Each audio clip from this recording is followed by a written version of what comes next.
Hey guys, this is Dan from Let's Tank, and today we're going to be talking about the Protection Warrior in patch 7.1.5. The things you'll notice are that Ultimatum has been removed, Thunderclap's damage has been increased by 30%, and has a chance to reset the cooldown of Shield Slam. It also generates Rage now. Shield block cost has gone up by 5 Rage, and Revenge now costs Rage to cast and deals a lot more damage, and it also has a chance to reset whenever you dodge or parry, and it's also free. With the removal of Focus Rage, Vengeance has also changed, in that now you cast Revenge and Ignore Pain instead of Focus Rage and Ignore Pain. Heavy Repercussion also received a nerf. Instead of 1.5 seconds extension on your shield block, it's only 1 second now. Ravager got a slight buff, and Anger Management also received a slight buff. You'll also notice now on the level 75 tree, we now have Devastator, which I'm going to talk a little bit more about in a bit. There's also a few other slight buffs and nerfs which you can check out on the forums or MMOC, but I'm not going to list every single one,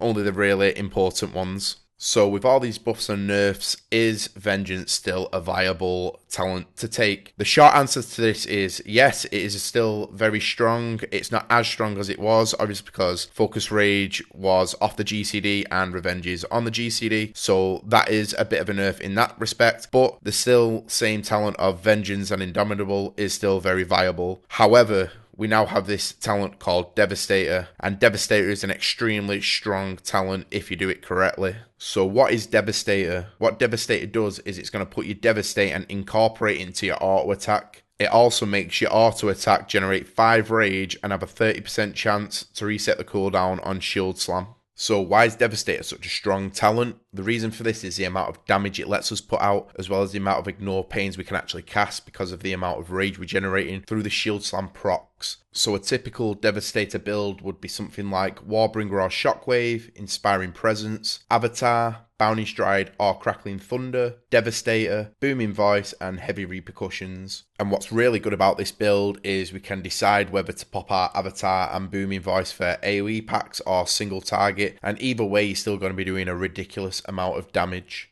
So finally, let's look at the actual rotation of Devastator. What your first thing you're going to need to do if you want to play this build effectively is you want to get the WeakAura for Devastator. And this WeakAura is just like a little Devastate icon, and it'll allow us to have a visual look at when we should be using our skills and when we should hold back for an auto attack swing coming up. I'll link this WeakAura in the description below. Install it, give it a try, it'll help you out a lot. And all we want to do is we prioritize Shield Slam all the time. You need to make sure you got shield block up. We then check the WeakAura. If it's blue, we can use a skill. I recommend Thunderclap for the extra rage and a chance to reset Shield Slam. Going into a Revenge, and then you just want to keep checking your WeakAura, and whenever we can use an ability, we're going to use it. And whenever it tells us not to, we're going to wait for a swing timer and then use an ability straight after. And if Shield Slam does proc, make sure to use it, obviously, and get as much Heavy Repercussion extension on your shield block as possible, so that Shield Slam's hitting incredibly hard.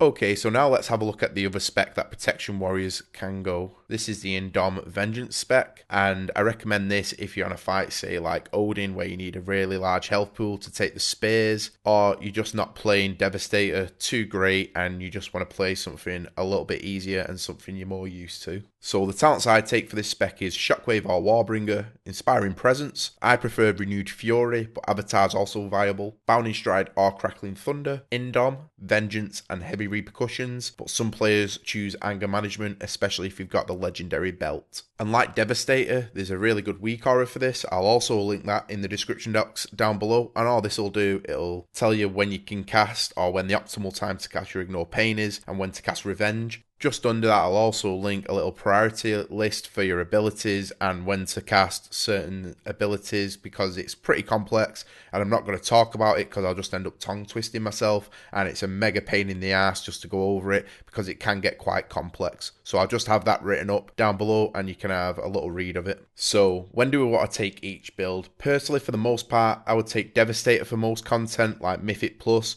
as well as some of the weaker raid bosses that aren't hitting too hard, most of the heroic bosses, but once you start getting into Mythic, you might want to consider going the Indom spec just to make it a little bit easier to survive and having that extra health pool. However, if you are confident with Devastator and you are getting the Ignore Pains up and generating the most amount of rage possible, you're pretty much going to be going Devastator 99% of the time. So finally, let's have a look at what stats we want to be going. Firstly, I always go haste. Haste will give us more uptime on shield block, so it is highly recommended to aim for at least 30%. Next, you want to be looking at getting a lot of mastery, as it increases your chance for blocks to be critical blocks. It also increases your chance to block when your shield block is not up, and increases the size of your ignore pains. Next, we want versatility. It increases the size of ignore pain and reduces the damage that you're going to take. Then strength will increase the size of your ignore pain and gives a small amount of parry. And finally, crit strike, which is now a lot weaker because we no longer have focus rage and ultimatum, and it'll also give us only a little bit of parry. So that's the stat priority you want to be going. So when you're looking at tier pieces with your legendaries, you want to be trying to get haste mastery